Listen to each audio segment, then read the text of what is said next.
Hello दोस्तों, नमस्कार। आप सभी का स्वागत है हमारे channel Hindi GS practice class by Hemlata में। तो आज हम लोग क्या पढ़ेंगे? आज हम लोग पढ़ रहे हैं हिंदी साहित्य में मीराबाई को ख़त्म कर दिया है। आपने पढ़ा भी होगा, आज की वीडियो मैंने डाल दिया है। तो चलिए देखते हैं, आज के सेशन को चालू करते हैं। आज के राइटर कौन होंगे? रस खान।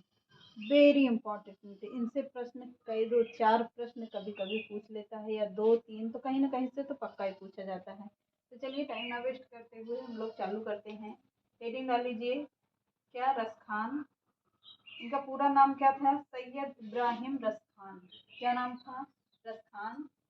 पूरा नाम क्या था इनका? या वास्तविक नाम क्या था इनका? रस खान क्या है? एक पदवी दी गई है या इनका उपनाम हो जाता है सैयद इब्राहिम रस खान। सैयद इब्राहिम रस खान कौन थे? तो चलिए देखते हैं। सैयद इब्राहिम रस खान जन्म कब हुआ है? 1533 ईस्वी में हुआ है। जन्म कब हुआ है? तो 1533 ईस्वी में माना जाता है। मृत्यु कब हुई है? विद्वान प्रेम वाटिका को क्या कहते हैं? इनकी अंतिम रचना मानते हैं। प्रेम वाटिका कब लिखी गई थी? 1613 के आसपास लिखी गई। तो 1614 में इनकी मृत्यु हुई थी। यही 1614 ही यही इनकी मृत्यु का समय मान लिया जाता है। कितना? 1614 ईस्वी इनकी मृत्यु का समय मान लिया जाता है। कुछ विद्वान कहते हैं 1618 ईस्वी के आसपास मानते हैं। कुछ विद्वान कहते हैं कि रस खान की मृत्यु 1618 ईस्वी के आसपास माना जाता है। 1618 ईस्वी के आसपास। गुरु कौन थे? विट्ठलनाथ। गुरु कौन माने जाते हैं? तो गुरु विट्ठलनाथ थे। विट्ठलनाथ थे। इसे 252 वैष्णवन की वार्ता में मिला है। क्या कहते हैं? इनके गुरु कौन थे? विट्ठलनाथ थे। और किसमें मिला है? किस रचना में इनके गुरु को मिला है? गुरु का नाम के विट्ठलनाथ थे। तो 252 वैष्णवन की वार्ता में मिला है। रचना कौन सी है? सुजान रस खान। सुजान रस खान वेरी इंपॉर्टेंट। मुख्य रचना कौन सी है? सुजान रस खान ही है जो मुख्य रचना है। सबसे मुख्य रचना, सबसे मुख्य रचना कौन सी? सुजान रस खान है। यह कैसी रचना है? मुक्तक है जो कवित्व सवैया छंद में रचित है। यह कौन कैसी रचना है? तो यह मुक्तक छंद है जो कवित्व सवैया छंद में रचित है। किसमें है? कवित्व सवैया छंद में रचित है। दूसरी रचना कौन सी है? दान लीला है। कितनी है? सबसे छोटी रचना मानी जाती है। और तीसरी रचना कौन सी है? अष्टयाम है। चौथी रचना कौन सी है? प्रेम वाटिका। अष्टयाम में क्या है? अष्टयाम में दिन के 8 पहर का क्या किया गया है? 8 पहर को का नाम दिया गया, इसलिए क्या इसे अष्टयाम कहा गया है। 8 पहर का मतलब 8 पहर हम लोग क्या करेंगे? श्री कृष्ण भगवान की भक्ति करेंगे, इसलिए इसका नाम क्या पड़ा? अष्टयाम पड़ा। देख लेते हैं कितना। अष्टयाम का मतलब होता है 8, और याम का मतलब होता है पहर, यानी 8 पहर। क्या हुआ है? एक पहर कितने घंटे का होता था? एक पहर कितने घंटे का होता था? तो एक पहर 3 घंटा का होता था। 3 घंटा का एक पहर माना जाता था। कितने घंटा का? तो 3 घंटा का एक पहर माना जाता था। 3 का 8 गुणे 3, 8 गुणे 3 बराबर 3 चौक 24 माना, यानी 24 घंटा। कितना हुआ? 24 घंटा माना जाता है। तो 8 पहर अष्टयाम में क्या है? 8 पहर का वर्णन किया गया है। 8 पहर में क्या कहा गया है? कि 8 पहर हम लोग क्या करेंगे? श्री कृष्ण भगवान की भक्ति करेंगे। इसीलिए एक पहर कितने घंटे का होता था? एक पहर होता था 8, 3 घंटे का होता था। अष्ट में क्या होता है? 8 होता है, याम का 8 होता है, पहर तो एक पहर 3 घंटा। 8 3 गुणे 8 यानी 24 घंटा माना जाता है। अब अगला पॉइंट लिखिए। इसमें 8 पहर या 24 घंटे कृष्ण की भक्ति का वर्णन है। पॉइंट में करके यही लिख लीजिएगा। इसमें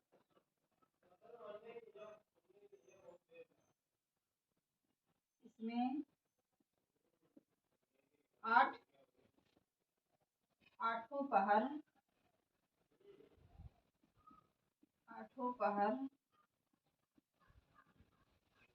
या 24 घंटा, या 24 घंटा कृष्ण भगवान की, इसकी कृष्ण भगवान की भक्ति का वर्णन किया जाता है। भक्ति का वर्णन है, इसमें है तो अष्टयाम में है। तो चलिए आगे देखते हैं। हेडिंग डाल लीजिए क्या, प्रेम वाटिका। प्रेम वाटिका में क्या है, यहाँ से भी बहुत सारे प्रश्न बनते हैं। प्रेम वाटिका को देखिए।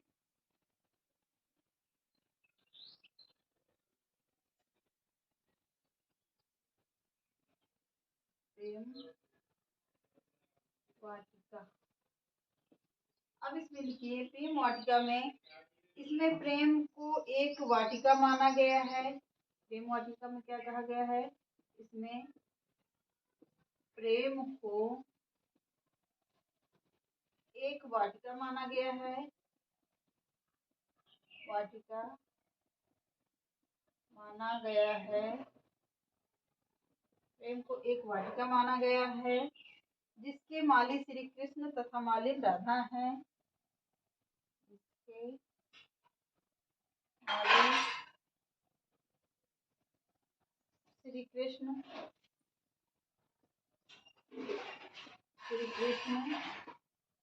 तथा मालिन कौन है, राधा जी हैं। राधा जी हैं। मालिक कौन होंगे, मालिक किसे कहा गया, श्री कृष्ण भगवान को कहा गया। मालिन किसे कहा गया है, तो राधा जी को कहा गया है। मालिन कौन होंगे, राधा जी होंगी। अगला इसी में लिखिए, इसमें 53 पद हैं। इसमें कितने पद हैं, तो इसमें 53 पद हैं। कितने पद हैं, तो इसमें 53 पद हैं। भाषा शुद्ध ब्रज भाषा है। भाषा कौन सी है, भाषा शुद्ध ब्रज भाषा है। शुद्ध ब्रज भाषा में है। प्रेम वाटिका शुद्ध ब्रज भाषा में है।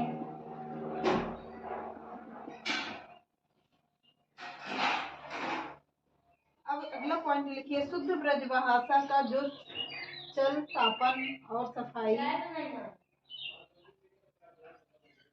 शुद्ध ब्रज भाषा,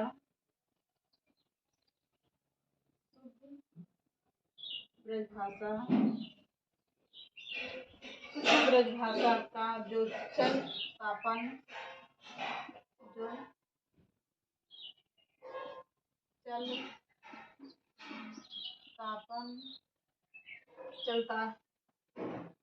तापन और सफाई रसस्थान और सफाई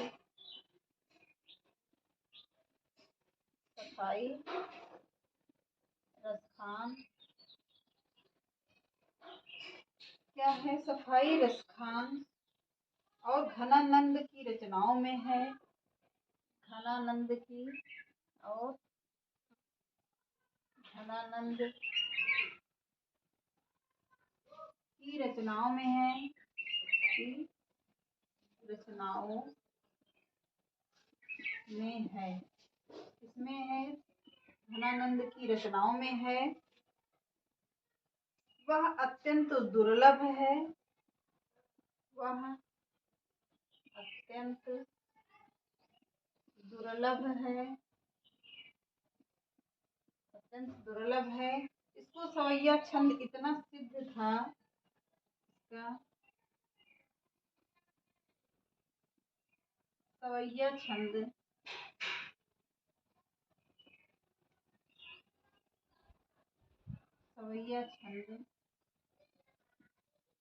इतना सिद्ध था, इतना सिद्ध था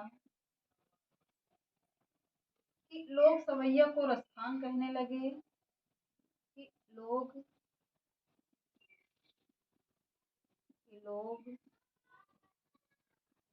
सवैया को रसखान कहने लगे।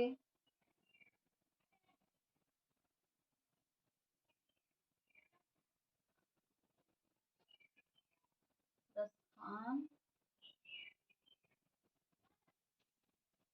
कहने लगे, क्या कहने लगे? सवैया को क्या कहने लगे? रसखान कहने लगे। इसी प्रकार के भक्त कवियों पर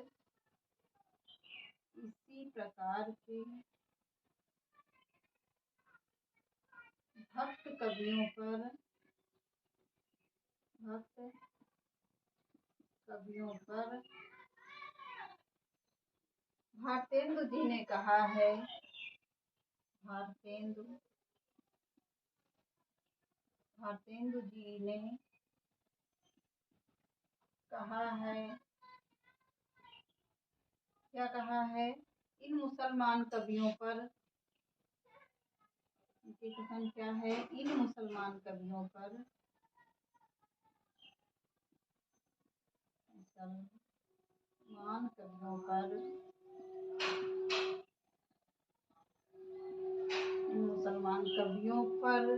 हरिजन कवियों पर कोटि करोड़ों हिंदू वारे।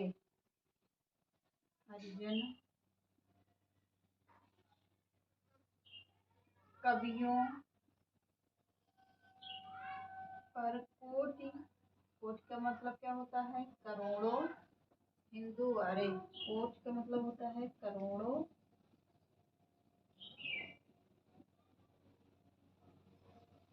हिंदू वारे। करोड़ों हिंदू वारे यानी कि ये मुसलमान कवियां इतने सिद्ध थे कि करोड़ों हिंदू कवियों को वार दिया जाता है, मतलब कि इनको पीछे कर दिया जाता है। अब प्रेम वाटिका में क्या है? इसमें प्रेम को क्या माना गया है? एक वाटिका माना गया है, जिसका माली कौन होंगे? इसके माली कौन है? श्री कृष्ण भगवान है, तथा मालिन कौन है? राधा जी हैं। इसमें कितने पद हैं? तो इसमें 53 पद हैं। इसमें कितने हैं? प्रेम वाटिका में कितने पद हैं? तो इसमें 53 पद हैं। भाषा कौन सी है? शुद्ध ब्रज भाषा है। भाषा कौन सी भाषा मानी जाती है? तो शुद्ध ब्रज भाषा है। अगला पॉइंट लिखिए, शुद्ध ब्रज भाषा चलतापन और सफाई रसखान और घनानंद की रचनाओं में है। सफाई ब्रज भाषा का शुद्ध चलतापन सफाई रसखान और घनानंद की रचनाओं में है। वह अत्यंत क्या है? दुर्लभ है। इसका सवैया छंद, किसका? प्रेम वाटिका का सवैया छंद इतना सिद्ध था कि लोग सवैया को रसखान कहने लगे। क्या कहने लगे? सवैया छंद को क्या कहने लगे? रसखान कहने लगे। इसी प्रकार भक्त कवियों पर भारतेंदु ने कहा है कि इन मुसलमान कवियों पर हरिजन कवियों पर कोटि यानी करोड़ों हिंदू वारे जाते हैं या को पीछे कर दिया जाता है। अगले कवि कौन होंगे? रहीम दास। डाल लीजिए, कौन कवि आते हैं? तो रहीम दास। रहीम दास का नाम कौन था? अब्दुल रहीम खान खाना।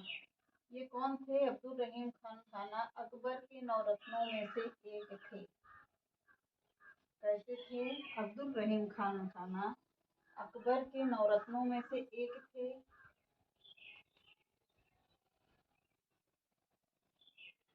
रहीम दास, इनका वास्तविक नाम क्या था? अब्दुल रहीम खान खाना। इनका वास्तविक नाम क्या था? अब्दुल रहीम खान खाना। ये कौन थे? ये अकबर के नौरत्नों में से एक थे। ये अकबर के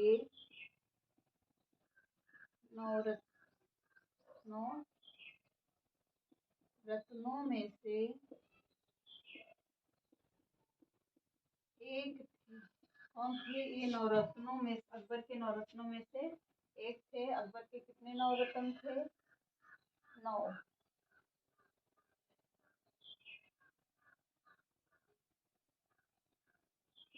इसीलिए क्या कहा जाता है कि अकबर के 9 रत्न।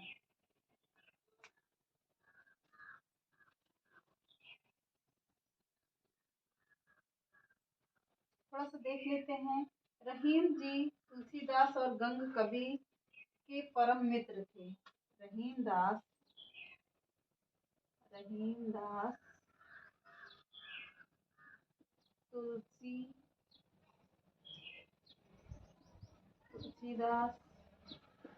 और गंग कवि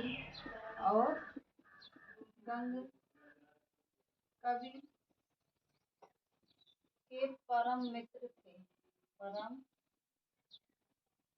मित्र कौन थे? परम मित्र थे। चलिए आज के सेशन को यहीं समाप्त करते हैं। इसको पढ़ते हैं हम लोग कल। तो चैनल पसंद आए तो लाइक करिए, सब्सक्राइब करिए, ज़्यादा से ज़्यादा लोगों को शेयर करिए। नमस्कार।